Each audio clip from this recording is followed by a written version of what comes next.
శివపురానికి కొత్తగా వచ్చాడు ఆనందుడు. ఆ ఊళ్ళో 4 ఎకరాల పొలం కొన్నాడు. 10 పాడి ఆవులు కొన్నాడు. వ్యవసాయం, పాల వ్యాపారం చేసుకుంటూ ఊళ్ళో సుఖంగా రోజులు గడపసాగాడు. ఊరిలోకి వచ్చిన వేళ విశేషం ఏమో అనుకోకుండా ఆయన కూతురికి చక్కని పెళ్లి సంబంధం కుదిరింది.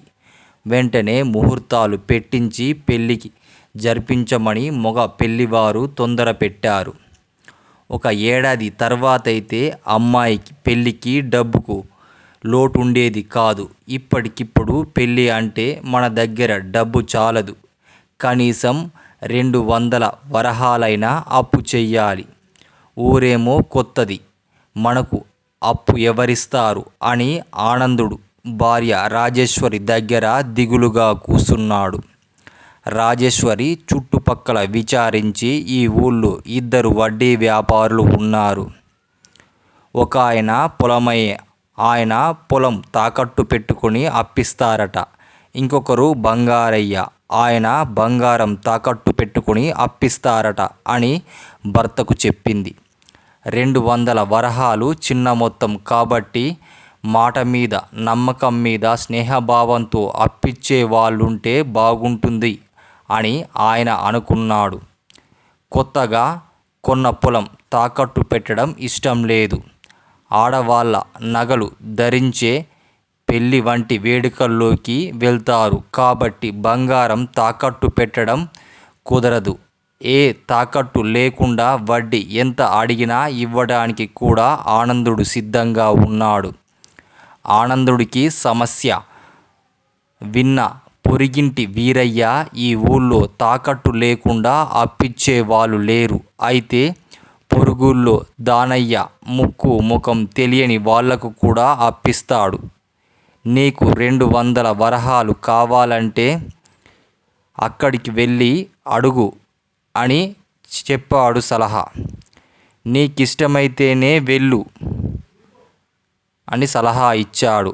ఏం చెయ్యాలో తెలియక ఆనందుడు ఆలోచిస్తుండగా అక్కడికి ఒక 30 సంవత్సరాల వయసు వ్యక్తి వచ్చాడు. తెల్లని పువ్వులాంటి బట్టలు ధరించి బంగారు ఛాయతో మిలమిలా మెరిసిపోతున్నాడు. అతడు వీరయ్యను పలకరించి, ఏమిటి వీరయ్య గారు, వారం రోజుల్లో ఇస్తానని తీసుకున్న 100 వరహాలు 2 నెలలైనా ఇంకా తీర్చలేదు. నాకు కనబడకుండా మొహం చాటేస్తున్నారు. నేనేమైనా మిమ్మల్ని నిలదీశానా? మా ఇంటికి మామూలుగా వస్తూ పోతూ ఉండండి అని వెళ్ళిపోయాడు.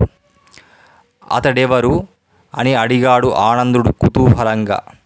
అతని పేరు మల్లినాథుడు. మనిషి చాలా మంచివాడు, గొప్ప ఆస్తిపరుడు. అవసరంలో ఉన్నవారికి ఎంతైనా డబ్బు సహాయం ఇచ్చే ఉపకార గుణం ఉన్నవాడు. ఎట్టి పరిస్థితుల్లోనైనా ఇచ్చిన డబ్బు వడ్డీ అడగడు అంటూ వీరయ్య ఆ యువకుడి గురించి చెప్పాడు. అయ్యా, నాకు అతన్ని పరిచయం చెయ్యాల్సింది అన్నాడు ఆనందుడు వెంటనే. వీరయ్య కాస్త సంకోచించి చేసేవాణ్ణి, కానీ మల్లినాథుడు అదో తరహా మనిషి. మాయా మర్మం తెలియదు. మనసులో ఏముంటే ఆ మాట పైకి అనేస్తాడు. పాతవాళ్ళం ఏదో సర్దుకుపోతుంటాం, కానీ కొత్త వాళ్లకు కాస్త ఇబ్బందిగానే ఉంటుంది అతని ప్రవర్తన. అతడు అందరికీ అప్పివ్వడు. అయితే ఇచ్చినా ఇవ్వకపోయినా అతనితో ఇబ్బంది బాగా తెలిసినా మేము కూడా అతని వద్ద అప్పు తీసుకోవాలంటే సంకోచిస్తాం అన్నాడు. అప్పిస్తే అన్నమాట ప్రకారం బాకీ తీరుస్తాను కాబట్టి ఏం ఇబ్బంది ఉండదు.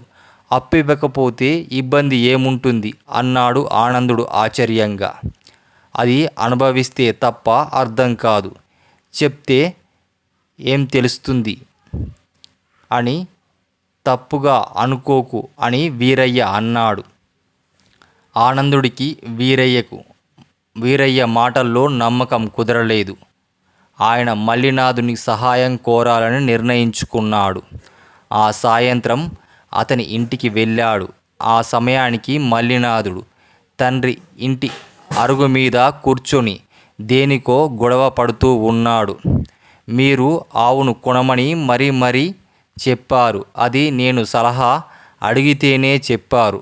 మీరు నా ఇష్ట ప్రకారమే చెయ్యమని చెప్పినా నేను మీ ఇష్ట ప్రకారమే చేస్తాను అని మాటిచ్చాను. అంతా జరిగాక నేను గేదెను కొన్నాను. నా నిర్ణయం సరైనదేనా? ఇప్పటికీ నాకు నమ్మకం కుదరడం లేదు. కానీ మీ మనసు కష్టపెట్టినందుకు నాకు చాలా బాధగా ఉంది. ఎంత సరిపెట్టుకుందామన్నా నా బాధ తగ్గడం లేదు అంటూ మల్లినాథుడు అన్నాడు. నాయనా, అడిగావని సలహా ఇచ్చాను. నాకు నీ వివేకం మీద నమ్మకం ఉంది. నువ్వేం చేసినా నాకు సంతోషమే. అనవసరంగా బాధపడకు అంటూ తండ్రి అన్నాడు. ఇది విన్న ఆనందుడు మల్లినాథుడి మనసు చాలా సున్నితమైనది. ఇంత మంచివాడిని గురించి వీరయ్య అలా చెప్పాడేమిటో అనుకున్నాడు. ఈలోగా మల్లినాథుడు ఆనందుడిని చూసి సంభాషణ ఆపి అతడికేసి ప్రశ్నార్థకంగా చూశాడు. ఆనందుడు తనకు తాను పరిచయం చేసుకున్నాడు. మీ పేరు విన్నాను. ఈ రోజు ఉదయం మిమ్మల్ని వీరయ్య గారి పక్కన చూశాను. కొత్తవారిని నాకైనా నేను పరిచయం చేసుకునే చొరవ లేదు. నాకు అప్పుడు పలకరిద్దామనుకున్నాను, కానీ మీరు నాకు కొత్త అని పలకరించలేదు. ఇంతలో అనుకోకుండా నేను మీకు లాంటి వాణ్ణే. ఎటొచ్చి అవసరం కొద్దీ నాకు నేను మీ దగ్గరకి వచ్చి పరిచయం చేసుకున్నాను అంటూ ఆనందుడు తన అవసరం గురించి మల్లినాథునికి చెప్పి సహాయం కోరాడు. మల్లినాథుడు వెంటనే చెప్తున్నావు, ఏమీ అనుకోవద్దు. నేను బాగా ఆలోచించి కొన్ని నిర్ణయాలను తీసుకోవాలి. ఆ ప్రకారం కొత్తవారితో పరిచయం అప్పుతో ప్రారంభం కాకూడదు. మీ అవసరం న్యాయమైనది. ఒక పెళ్ళికి సహాయపడితే నాకు పుణ్యం కూడా. అయినా మీకు సహాయపడలేకపోతున్నాను. చాలా బాధగా ఉంది అన్నాడు. ఆనందుడు చిన్నబుచ్చుకుని తిరిగి ఇంటికి వెళ్ళిపోయాడు. ఇల్లు చేరుకునేసరికి ఆయన అన్న వినోదుడు వచ్చి ఉన్నాడు. ఆయన తమ్ముణ్ణి చూస్తూనే, అమ్మాయి పెళ్ళికి డబ్బు తక్కువైందట కదా.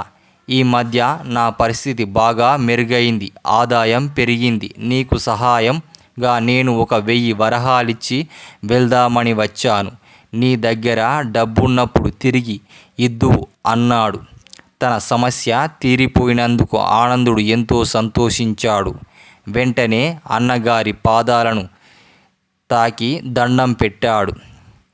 గుడి దగ్గర ఆయనకు మల్లినాథుడు ఎదురయ్యాడు. మీరు దేవుని దగ్గరికే వచ్చారా? అయినా ఎందుకు రాలేదండి? నేను మీకు అప్పు ఇవ్వలేదనుకుంటే ఎంతో బాధపడుతున్నాను. ఇవ్వనందుకు మీరెంత బాధపడుతున్నారో అర్థం చేసుకోగలను.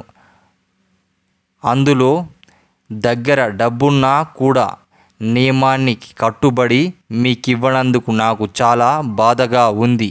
మనశ్శాంతి కోసం దేవుని దగ్గరికి వచ్చాను.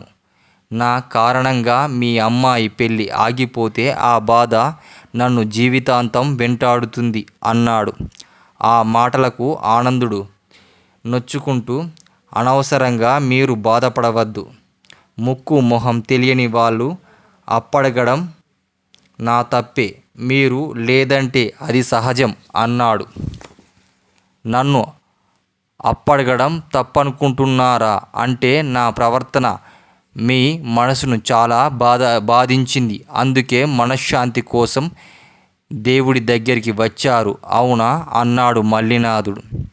అప్పుడు ఆనందుడు అతడికి తన అన్న డబ్బిచ్చిన విషయం చెప్పాడు. ఇది విని, మంచి వాళ్ళకెప్పుడు మంచే జరుగుతుంది. ఇప్పుడు మీరు మంచివాళ్ళు అని రుజువు అయింది. కానీ నేను ఒక మంచి మనిషికి సహాయం చేయలేకపోయాను. ఇప్పుడు నా బాధ ఇంకా ఎక్కువైంది అన్నాడు మల్లినాథుడు.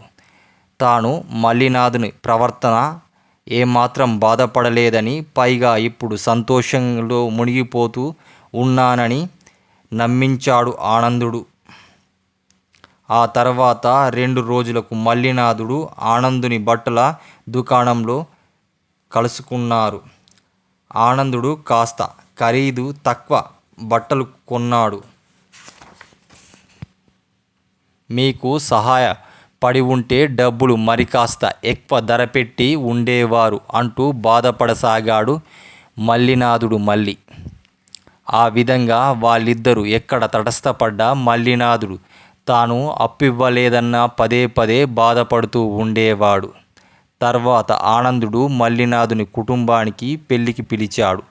నేను డబ్బుండి మీకు అప్పివ్వలేదు, అప్పివ్వకపోయినా మీరు నన్ను పిలిచారు అంటూ మళ్ళీ బాధపడ్డాడు మల్లినాథుడు.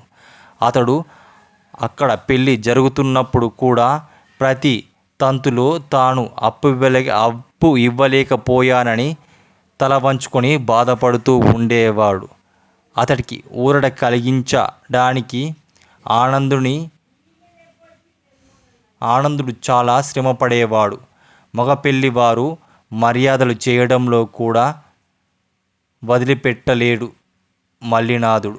ఆ సమయంలో ఆనందుడు అన్న వినోదుని హడావిడిగా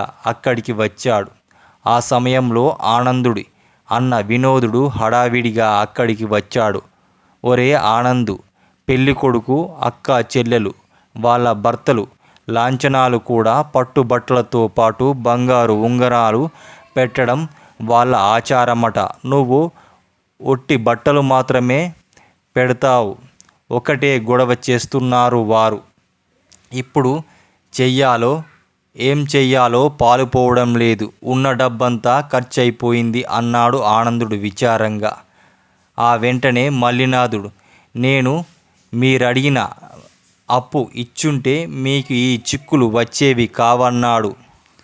నా నియమం కారణంగా సహాయం చెయ్యలేకపోయాను. మీకు చిక్కులన్నిటికీ నేనే కారణం అని తెగ బాధపడపోసాగాడు.